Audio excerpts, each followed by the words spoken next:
아침 묵상 2025년 8월 20일 수요일 아침입니다. 오늘은 여호수아서 2장 1절로 7절 말씀을 통해서 믿음은 왕을 바꾸는 선택이다, 이런 제목으로 말씀 묵상의 은혜를 나누겠습니다.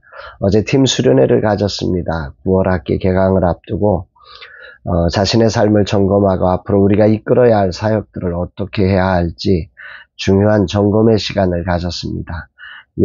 여가학교 숨쉴 틈이란 곳에서 11시부터 4시까지 짧은 시간이었지만 소중한 경험을 하였습니다. 담당자들이 얼마나 열심히 섬겨주셨는지 모두에게 힘을 주셨고 우리 삶을 돌아볼 수 있는 소중한 숨쉴 틈이 되었습니다.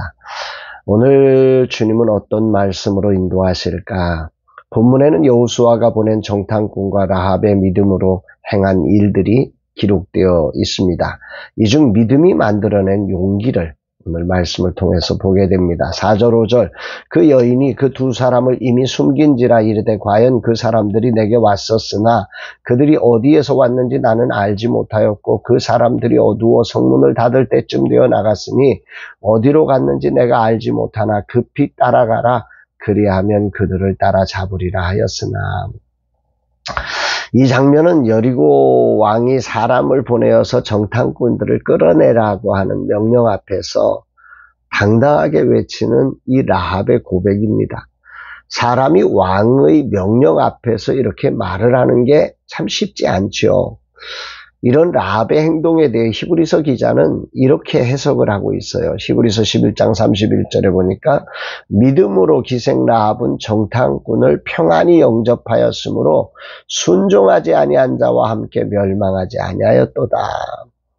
상황이 분명 자기 나라의 왕의 명령을 거역해야 하는 자리인 거죠. 그런데 성경은 이 장면을 이렇게 나누고 있어요. 평안히 영접한 자와 순종하지 않은 자.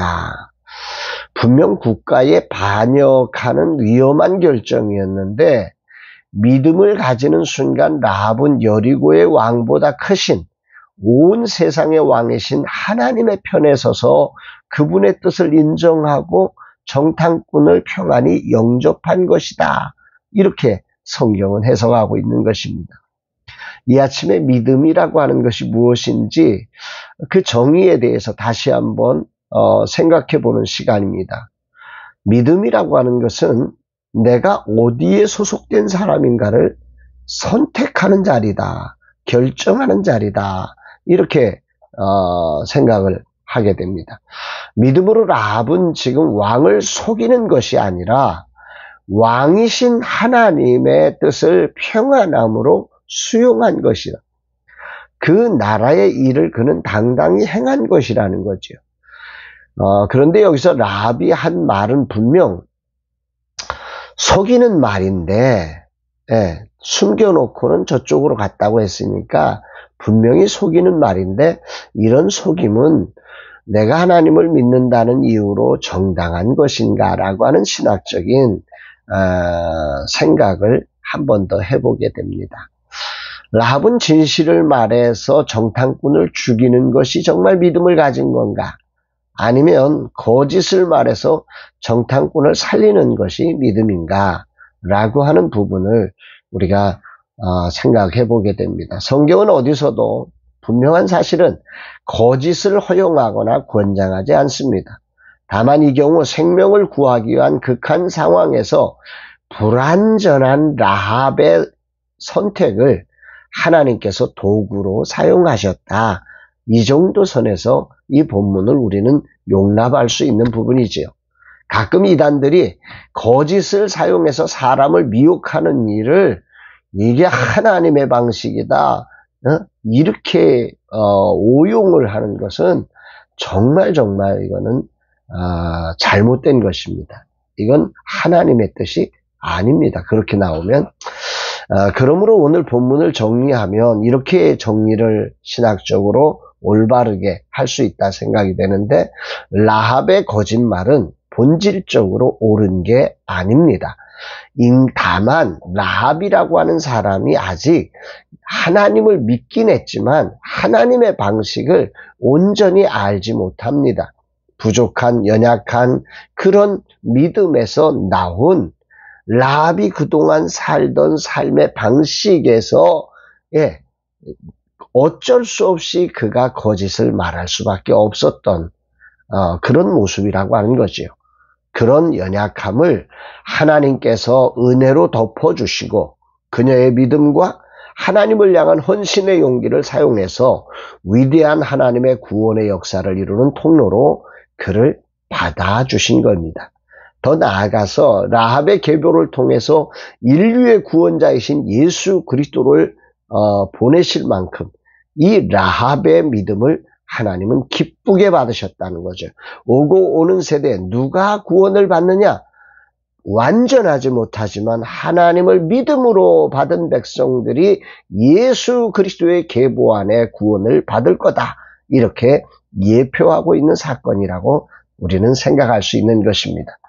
오늘 주님은 내게 무엇을 말씀하시는 것인가? 어제 팀 수련회 날짜를 잡아놓고 개인적으로 한 3일을 걱정을 많이 했습니다. 제가 허리가 3일 동안 아파서 누워만 있었거든요. 내가 가지 않으면 이 팀 수련회가 어떻게 하지? 내가 추진했고 계획한 일인데 당사자는 빠지고 다른 사람만 보내면 되나? 혼자 별의별 걱정을 많이 했습니다. 그러나 감사하게도 허리가 많이 회복되어서 좀 조심스러웠지만 어제 참여하였고 참여하면서 허리가 또 괜찮아짐을 경험하는 그런 은혜를 누렸습니다. 이렇게 기적처럼 어제 하루를 지내고 오늘 다시 시작하는 오늘 하나님이 말씀을 통해서 내 연약함도 하나님이 은혜로 덮어서 오히려 감사와 순종의 자리가 되었음을 찬양하게 됩니다. 라합이라고 하는 이 사람은 하나님을 향한 지식을 소문으로 들은 사람이지요. 또 그녀의 삶은 소망 없는 기생의 삶이었습니다. 그녀가 하나님 나라에 기여할 수 있는 사람이라고 누구도 예상하지 못한 사람이지요. 그런데 하나님은 정탐꾼을 이 집으로 이끌어 주셨습니다. 그녀에게 믿음을 선물하셔서 위대한 구원의 길을 만드셨음을 우리는 묵상하게 됩니다. 믿음은 왕을 바꾸는 행위입니다. 어떤 행동, 분위기를 바꾸고 감정을 바꾸는 게 아닙니다. 여리고를 다스리는 왕, 실질적으로 내 삶을 죽이고 살릴 수 있는 왕보다 하나님이 크심을 인정하는 왕을 바꾸는 선택인 것이죠. 이 사실을 깊이 묵상하게 됩니다. 오늘 나의 믿음은 어떤 선택을 이루고 있는가 돌아보게 됩니다. 세상 왕과 세상이 지배하는 힘에 굴복된 선택일까? 아니면 보이지 않는 하나님을 왕으로 인정하고 그분이 기뻐하시는 선택을 하고 있는 것일까? 삶은 순간순간 선택의 과정입니다. 이것과 저것, 여기와 이곳, 할까 말까 사이에 수없이 많은 선택이 누구를 기쁘시게 하는 선택으로 되어 있느냐? 너의 왕은 누구냐? 주님은 오늘 물으시는 것입니다. 그것이 하나님을 기쁘시게 하는 선택이 된다면 어린아이처럼 아무것도 유용한 것이 되지 않는 이 라합의 선택이라도 하나님은 그 선택에 전능하신 하나님의 능력을 담아 위대한 구원의 통로로 삼아 주시는 것이지요. 이 하루 내게 주어진 선택의 순간을 오늘 저는 기뻐할 것입니다. 왜냐하면 주님의 은혜로 나 같은 죄인에게 주신 놀라운 기회이기 때문입니다. 내가 하나님을 기쁘시게 할 수 있는 선택의 시간을 선물로 받았다는 사실이 오늘도 저를 황홀하게 합니다. 내가 무엇으로 하나님을 만족시킬 수 없는 그런 연약한 죄인임을 인정합니다.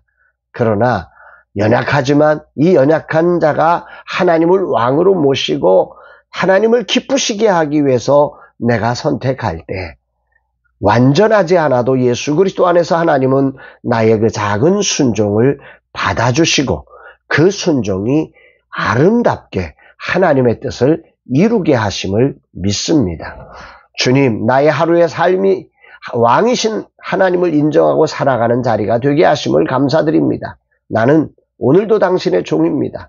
그러하기에 오늘이란 삶을 당신을 기쁘시게 할 수 있는 선택이란 선물을 기쁨으로 받고 사용하겠습니다. 두려워 떨지 않고 당당하게 평안히 당신의 뜻을 선택하겠습니다. 오늘도 저를 받아 주옵소서 고백합니다. 사랑하는 여러분, 믿음으로 하는 선택은 연약해 보일 수 있습니다. 우리가 연약하기에 말입니다.